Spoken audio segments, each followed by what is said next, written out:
Tentara Nasional Indonesia Angkatan Laut. Denjaka bukanlah pasukan yang sembarangan. Prajurit di dalamnya merupakan gabungan dari pasukan elit TNI Angkatan Laut, yakni Kopaska dan Taifib. Buset, masuk Kopaska aja udah sulit nih bos. Ini anggota Denjaka terdiri dari Kopaska. Wow nggak tuh? Pemutungan Denjaka berdasarkan instruksi dari Panglima TNI di masa lalu pada tahun 1984. Keistimewaan dari prajurit ini yang selalu digadang-gadang bahwa satu personil Denjaka sama dengan 120 orang prajurit TNI biasa. Nah loh, artinya apa? Artinya tidak mudah memang menjadi seorang Denjaka. Mungkin manusia biasa saja tidak akan sanggup bos. Bahkan katanya dari ratusan prajurit yang tangguh pun, hanya 50 orang saja yang memenuhi kualifikasi penuh menjadi anggota pasukan khusus tersebut.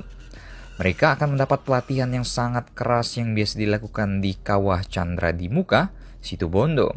Bahkan tahun-tahun sebelumnya tidak sedikit prajurit yang gagal dalam proses pendidikannya dan hanya belasan saja yang diterima. Bagi yang tidak berhasil dan gugur akan kembali lagi ke kesatuan sebelumnya. Sementara jika prajurit berhasil masuk ke seleksi tahap 2, tidak semuanya bisa lolos. Ya, pendidikan yang super ketat dan super keras ini harus dilakukan guna menjadi pasukan yang sangat unggul. Selain harus kuat secara fisik, para calon anggota Denjaka pun dituntut mempunyai IQ yang tinggi. Kenapa?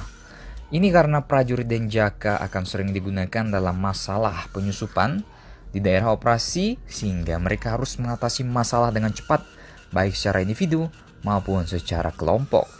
Selama dalam proses pendidikan, calon anggota hanya akan mendapat teori di dalam kelas 20% saja.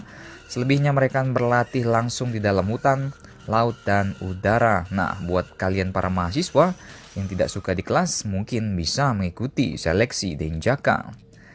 Tidak mudah memang untuk mendapatkan pelatihan dengan nilai sempurna. Mereka harus mendapatkan pendidikan super ketat dan keras, melakukan penyusupan dengan terjun payung, bergerak cepat di dalam laut, dan bertahan hidup di daratan. Terpaan ombak di Laut Banyuwangi yang biasanya menghanyutkan perahu nelayan harus bisa mereka atasi. Mereka harus bertahan sekaligus menyelamatkan diri sendiri dan anggota lainnya.